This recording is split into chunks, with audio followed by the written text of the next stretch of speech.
kajima Muhammadu wallahi ne be sai ko fo kajiba Muhammadu wallahi ne be sai ko fo kajiba Muhammadu ya nabi yo nuru Muhammadu billahi minash shaitani rajim bismillahir rahmanir rahim ambe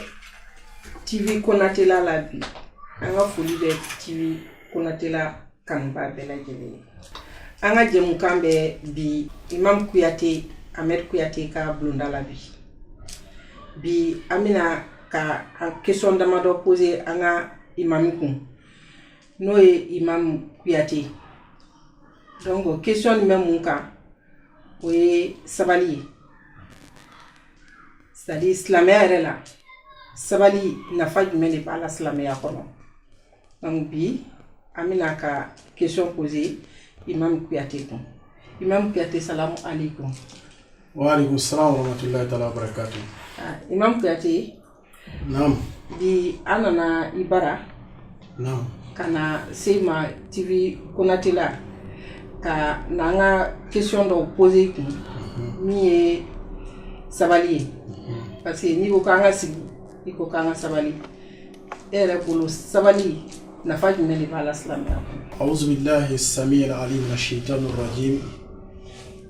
Bismillahir rahmanir rahim. Alhamdulillahi rabbil alamin. Alhamdulillahi alladhi amara al-mu'minina bima amara bihi al-mursalin wa ja'ala as-sabra min sifati ahli al-yaqin وأثهم عليه في موكم الذكر المبين بقوله تعالى يا أيها الذين آمنوا استعينوا بالصبر والصلاة إن الله مع الصابرين اللهم فصل وسلم وبارك على هذا النبي الكريم والرسول سيد السنة العظيم سيدنا ونبينا ومولانا محمد صلى الله عليه وسلم وعلى آله وصحبه وسلم تسليما كثيرا عباد الله بعد الاسلام ني ولولي كان كلا اسلام بلا جلما من باجرا كا فو اسلام يا فيمي مو كلين تات اسلام يا بتادي بانو مسو ني akanu bagaw o be aka nyiri nga fena anga kuma femi islam ya kono abe fomi mako sabali mbada islamao ikaro sabali e femi sabali korokadu sabali ye femiye sabali folo yere be alanya sranya deira adama de ni srana alanye ala be sabali hukmu dima mugo na sabalindu ibeta flaka mizanna alanya sranya mugodo badal islamau sabali ye miye ka jira bado na ka fo adama de ni ko kilila ikaka sabali uka ina fo fenjuma anye nunu fo ka chaya ikado Muhammad sallallahu alaihi wasallam abi hakli jigara kra Muhammad la wati minanda atara taifa uya bon jugu kumini ka sula Allah subhanahu wa ta'ala ya jira ka fo kulu min be abe kulu ke ka udatugu mo munu be munu to ufe abu belajele shiatunu mais Allah kra sallallahu alaihi wasallam ako adobala nunu bina do islamayala donc nanyo ke anyu tonyo donc ako Allah subhanahu wa ta'ala ma ko non ale sabalita bana islamau sabali na fa do jumaye rasul sallallahu alaihi wasallam ambe la jina aye uya bon uya bugo uye fe bela jile fama mama foita ni sabalite bana islamau ala kange sabali bagay ala kan son saballa sabali ki hukumu do fa jumaye rasul sallallahu alaihi wasallam donola muso do kumbe muso yi muso korobali muso korobai a tato na kabira aka sokono menen kagiri muso korobai tato ni minai ala kra sallallahu alaihi wasallam ani muso korobai bena ako muso korobai ma kibeta mi akwa bita aka sokono ay muso koroba ka minamine muso koroba tellement a kontana jarai ako ala kra sallallahu alaihi wasallam ako ndenga mina kuma do fo mena dugo do kiye ibe tala mi mina miyeni wallahi ye dolu mi bonko Allah subhanahu wa ta'ala don ne ba don ako me chedo le nana do dugu ko ya ko che ko fora ma ko Muhammad ko mba nyine ala fe ala kini nyada Muhammad kan Allahu akbar.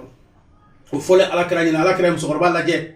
ka musokoroba ka dunu ta ka taa ni musokoroba ka dunu ye so kɔnɔ o selen so kɔnɔ musokoroba ye dugawu kelen kɛ alakira sallallahu alaihi wasallam a y'a jira la k'a fɔ n denkɛ k'i ni cɛ kala k'i baraji a ko n bɛ dugawu kɛ ka segin dugawu in kan k'a f'i ɲɛna cɛ dɔ le nalen don dugawu in kɔnɔ yan a ko an bɛ bolisɔn min na ko bolisɔn man ɲi k'ale nana ni silamɛya de ye anw ma k'an bɛ baara min na k'an k'o to yen n b'a ɲini ala subhanahu wa ta'ala fɛ ala k'i ni ɲɛda o cɛ in kan o fɔlen min kɛ alakira ko musokɔrɔba ma sallallahu alaihi wasallam a ko n'i ye kira i b'a dɔn wa a ko k'ale t'a dɔn a ko ne de ye kira ye musokɔrɔba ko k'i ko di ko ne de ye kira ye wallahu akbar ko ne de ye kira ye ko hɔn k'e nana ni nin de ye wa ko hɔn ko ne nana ni sabali de ye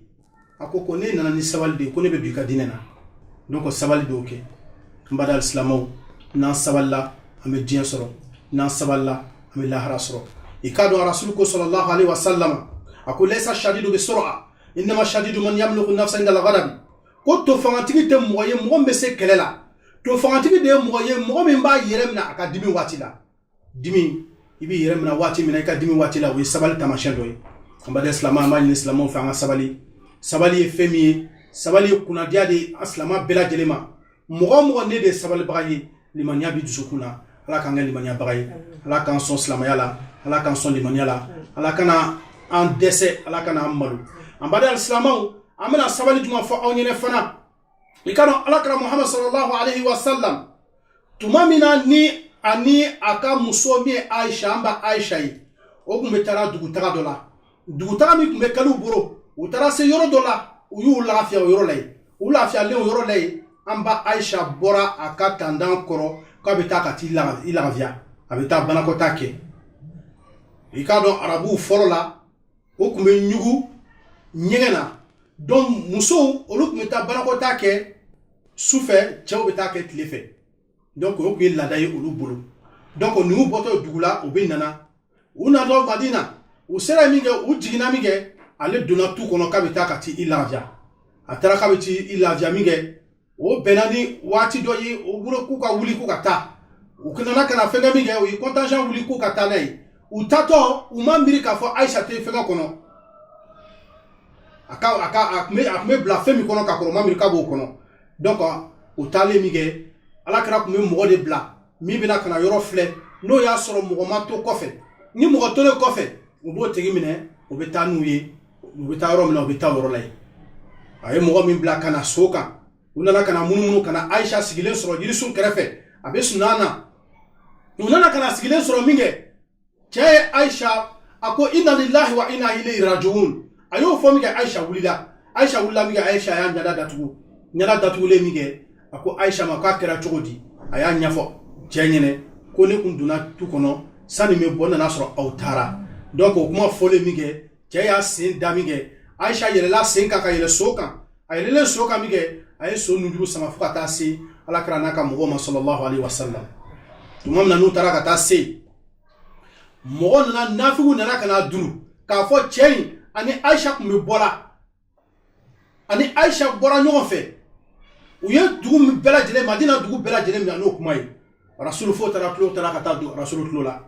u taara ka taa don rasulu tulo la min kɛ alakira muhammad sallallahu alaihi wasallam a ma sɔn ka Aisha ɲininka o bɛnna ni Aisha ka bana dɔ ye o y'a sɔrɔ ni Aisha man kɛnɛ rasulu bɛ don Aisha kan a b'a tare k'a bɛrɛbɛrɛ ka kumakan dumanw fɔ a ɲɛna mun kosɔn a ka se ka i dusu suma bana in na k'a jirala k'a fɔ bana in farijagabɔ de donc o waati kɛla min kɛ a tun tɛ donna Aisha kan donc comme a tɛ donna Aisha kan a b'i jɔ da la a b'a fɔ Aisha ma assalamu alaikum kɔni baasi t'i la a bɛ tɛmɛ ka taa Aisha nana dɔn k'a fɔ ko dɔ bɛ yen a sɔmina mais a ma dɔn k'a fɔ ko min bɛ yen fo don dɔ la de dɔ de nana da Aisha tulo kan a dara Aisha tulo kan min kɛ Aisha tun bɛ kasi su a tun bɛ kasi tile don dɔ la a y'a fɔ alakira ɲɛna sallallahu alaihi wasallam k'a b'a fɛ ka taa a ba fa fɛ yen o fɔra ɲɛna min kɛ alakira ye jɛ d'a ma a taara a fa fɛ min ye Bakari Sidiki ye a taara se a fa fɛ yen a ko a fa ma a ko kuma min bɛ fɔra dugu kɔnɔ e b'a kalama wa a fa ko k'ale b'a kalama a ko e b'a kalama e dun ma foyi fɔ ne ɲɛna a ko a bamuso ma k'e b'a kalama a ko a b'a kalama k'e b'a kalama e dun ma foyi fɔ ɲɛna o y'a sɔrɔ alakira muhammad sallallahu alaihi wasallam a tun ye Ali ɲininka a ye Seydina Ali ɲininka a ko Ali kuma min bɛ fɔra Aisha ma yalima o kuma in tiɲɛ don wa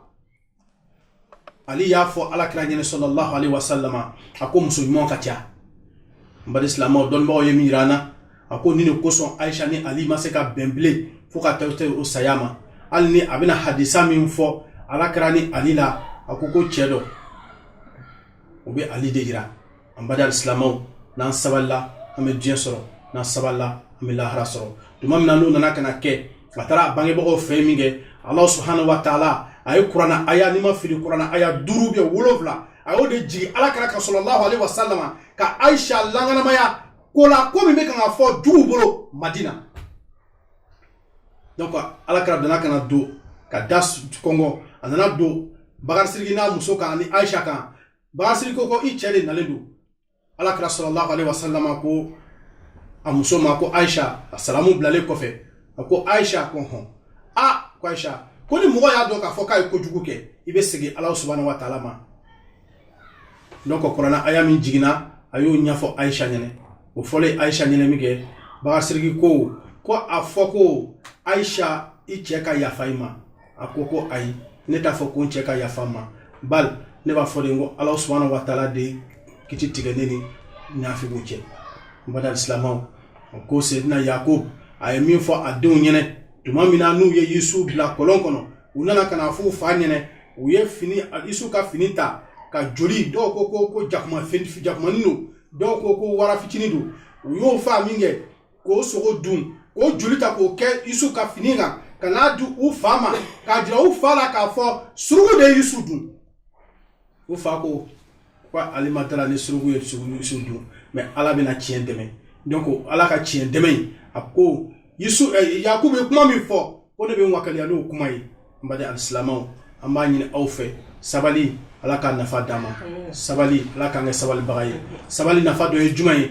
Ala yɛrɛ ko kuranna kɔnɔ a ko watawasaw bil haqq watawasaw bis sabr maaw ma ni ɲumanya ye maaw ma ni sabali ye maaw ma ni adamadenya ye maaw ma ni sabali ye diɲɛ ko n'aw b'a la a y'a jija a k'a ni sabali ta basabu sabali de bɛ taa ni ko bɛɛ lajɛlen ye n badi alisilamɛw an bɛ min ɲini silamɛw fɛ an bɛ min ɲini badenw fɛ n'i y'a mɛn ko sabali fɛn caman de bɛ sabali kɔnɔ sabali dɔ ye jumɛn ye k'a yira badenw na k'a fɔ ni ko y'i sɔrɔ i bɛ sabali n'a ye sabru inda sadamatil ula accident fɔlɔ sabali b'o de kɔnɔ n badi silamɛw n bɛ min fɔ an ɲɛnɛ sabali nafa dɔ ye jumɛn ye k'a jira aw la muso kan ka sabali a cɛ kɔrɔ cɛ kan ka sabali a muso kɔrɔ cɛ kan ka sabali denw kɔrɔ denw kan ka sabali muso kɔrɔ denw kan ka sabali cɛ kɔrɔ an bada alisilamɛw o bɛɛ lajɛlen mina ni Ala ɲɛsiranya de diɲɛ ko ko ni k'i b'a kɛ ni Ala ɲɛsiranya t'a la f'i k'i yɛrɛ ɲininka halisa Ala k'an kɛ Ala ɲɛsiranyabaga dɔ ye Ala k'an kɛ limaniyabaga dɔ ye an bada alisilamɛw ni caman de bɛ yen n'an bɛ se ka min walawala badenw ɲɛnɛ mais komi waati min dira ma a sera an bɛna fɔ aw ɲɛnɛ inshallah k'an bɛɛ sigida wale la assalamu alaikum warahmatullahi ta'ala wabarakatuh aja ayiwa a y'an bila kuma min na o de tun ye nin ye sallallahu Muhammad kuma ɲɛna n balimaw aw bɔra ka Imam Kuyate ka intervention ye donc Ala ka bɛɛ kɛ sabali jɔn ye sabalikɛba ye Ala ka sabali Ala ka d'an bɛɛ lajɛlen ma Ala k'an dusu sumaya bon ni kun ye TV Konatela TV a bɛ fɛn sanfɛ a bɛ Facebook sanfɛ et la page il faut aimer la page et ça c'est le début a bɛ k'an dɛmɛ ni dɔw ye Ala k'a taa ɲɛ Ala k'an bɛɛ kelen ma salamu alaikum.